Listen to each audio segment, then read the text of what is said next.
How to predict a draw result in a football match. Is it even possible to predict a draw in football? In this video, we're going to look at some pretty big clues that a football match might just end in a draw.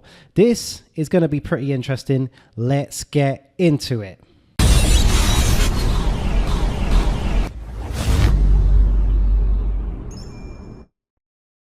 So as football traders, we are very often looking at laying the draw, but today we're going to be talking about backing the draw and how we can find some value in backing the draw. So keep in mind, 27% of matches last season, and this is in the English Premier League, finished in a draw. 27% of that. And the average price on the draw is actually a pretty nice price. It's actually an average price of 3.40. So I mean, based on that, if you can predict a draw just as an outright bet and back it and get it right 33% of the time, then you're going to be in some pretty good profit in the long term. And of course, as football traders, we don't actually need the match to finish in a draw to be able to make a profit, which is something to keep in mind too. So if we can identify some matches that are more likely to end in a draw than others, then we could be on our way to finding a pretty profitable strategy. So if you're looking for a draw result, one of the first things you should probably look for is a match between two evenly matched teams. Now, this probably sounds pretty obvious, right? But a draw is much more likely when the two teams are pretty evenly matched. But I would definitely say, I mean, you're probably going to have to use your own judgment on this because, you know, my view on if I think two teams are evenly matched, maybe the other person across the table thinks the opposite and they think one of the teams is much stronger. So use your judgment on this. The better your judgment is, the better you're going to do, obviously. But of course, you can look at the league table. Now, don't look at the league table right at the start of the season. Wait until there's been at least 7 or 8 matches, ideally more than 10. So you can really start to judge teams based on their league position. You know, you look at two teams that are in the top 4 in the Premier League. Those teams are usually pretty evenly matched. The two teams that are both in the relegation zone, 2 teams that are both in mid-table. Those are good things to look for. And of course, you could just follow the market. You could just follow the market. And here's a quick tip. If both teams are priced below odds of 3, that's odds of 2 to 1, then they usually are pretty evenly matched. The markets are pretty good at this. You know, the football markets are pretty efficient. It's very hard to beat the markets just betting blindly. So you can actually look to the markets to give you a clue. And if both teams are priced below 3, then they are usually pretty evenly matched. And that's pretty much the market's way of telling you that, hey, this is almost a coin flip. We don't know who's going to win this. And if anything, that can actually create some value on the draw result. But of course, it's not just that. If we can also find a match between 2 even teams who are also low scoring teams, then we might be even closer to finding a match that is going to be a draw. Basically, the lower the goal expectancy, the higher the likelihood of a draw. To win a match, you need to score goals. So if there isn't expected to be many goals, you could be looking at a 0-0, you could be looking at a 1-1, or you know, maybe a 1-0 or a 0-1 either way. But that fits in with the low goal expectancy. So the lower the goal expectancy, the higher the likelihood of the draw. So you keep that in mind. And then if you wanted to search for a match which could be a draw, study the recent goal scoring form of both the teams. Look at how many goals they're both scoring and try and make a decision there. Sometimes it's quite obvious. Just looking at a team's recent form, you'll see that, hey, you know, they drew a blank in the last game. Maybe the game before that, they managed 1 goal. The game before that was another blank, and just look for similar patterns like that. And of course, at the same time, again, you could follow the market. The markets are very, very efficient, and the markets are based on statistics. So the markets would have taken the recent goal scoring form into account. And if it was low recently, then you're going to expect that the price from the markets on under 2.5 goals is pretty low. So here's a tip. If the price on under 2.5 goals is 1.65 or lower, then this is a match with a very low goal expectancy. Generally, you will find the price on under 2.5 goals to be an average of 1.90. The markets usually have it close to a 50% chance.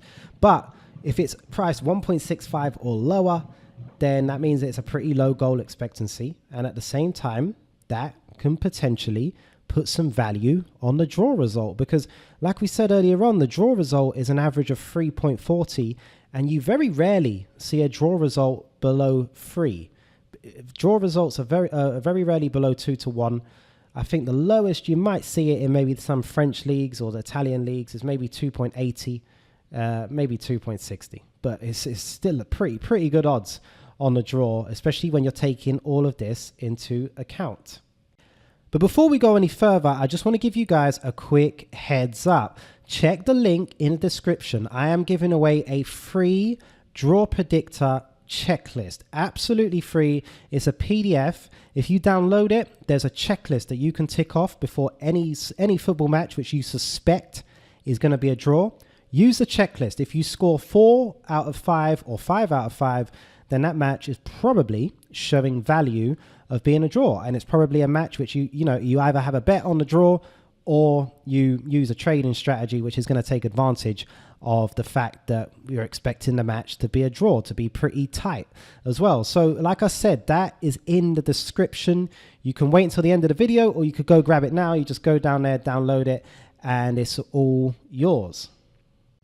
So moving on, another big thing to consider when you're trying to predict a draw is, could both teams actually be happy with a draw? So before the match begins, decide, would a draw actually be a good result for both teams? Now, you can work this out by maybe looking at the league table scenarios, or you could think about the upcoming fixtures for both teams. Now, the league table scenarios is one instance. I mean, you could have a team that, a team at the top playing a team at the bottom. If the team at the top needs a point to win the league, and the team at the bottom needs a point to avoid relegation, so they both are happy with a draw, then I probably want to be backing the draw in that sort of scenario.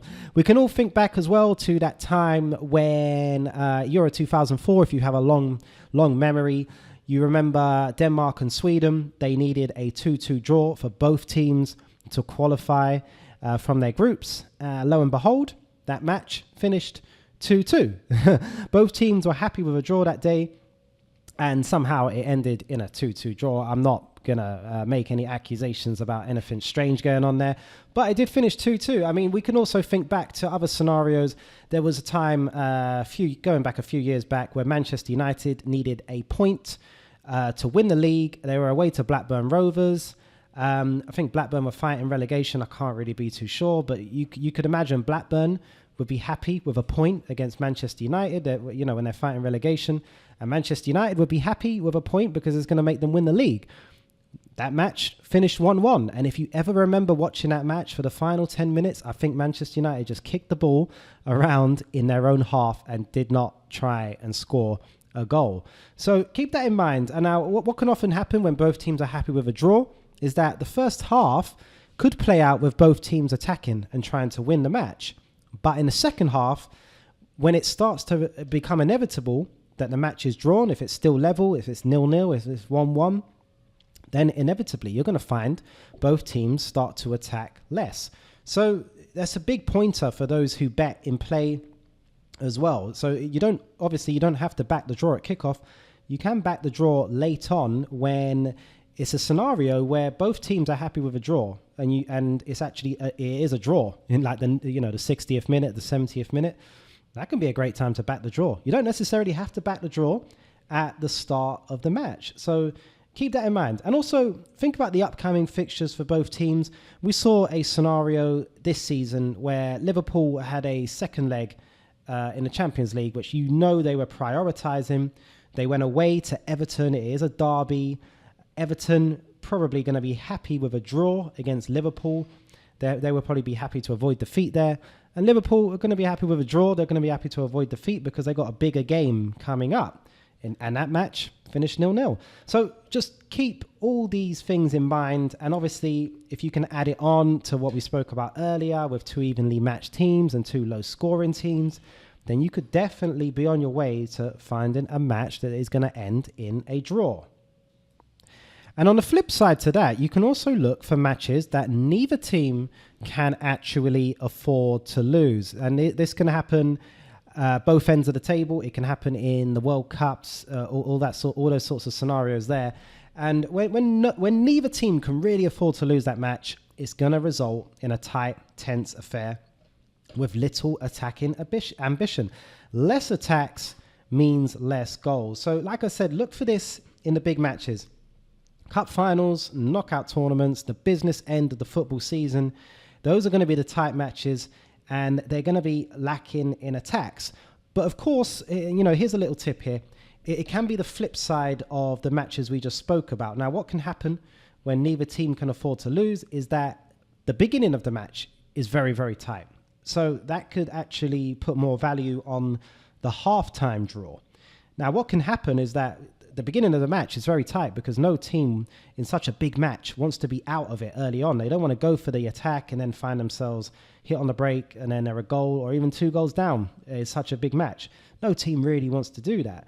So the first half of these sorts of games can be very, very tight.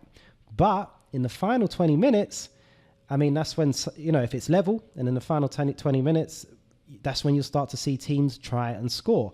So on the flip side to this, these sorts of matches, you're probably better off backing the draw in the first half market rather than the draw overall. And of course, again, if you're betting in play, then you can see how the match pans out and react according to that. So if you can find a match that fits a lot of that criteria, then you are probably on your way to finding some value in favoring the draw, whether that's just having a straight bet on the draw, or favoring it in play, or trading the draw in some way. Now, I'm going to quickly cover some rookie mistakes, some common rookie mistakes that happen when it comes to predicting draws. Now, this can happen in one of 2 ways. So some would look at the recent draw history and then use that to predict a draw. So some would look at the home team and then look at their recent form and say, hey, they've drawn a few matches, and so has the away team. So this means that this match is probably likely to be a draw, even though those other matches actually have no impact on this current match. Because, if anything, the fact that those teams have drawn matches recently might mean that they're going to go for the win even more because they need a win.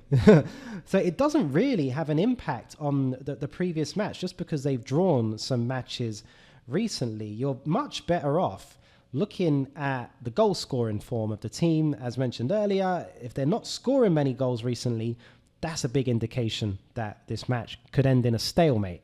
But on the flip side, I also see some believe that if a team hasn't drawn in a while, then this makes the draw more likely. And this is a gambler's fallacy.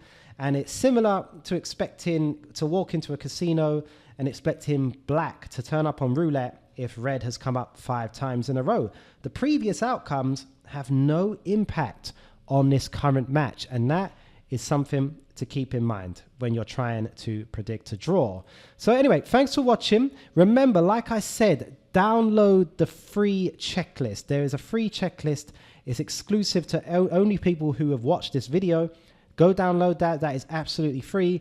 In the meantime as well, click this button here and become a subscriber. There's also some other videos for you to watch after this. Thanks for watching. I'll see you in the next video.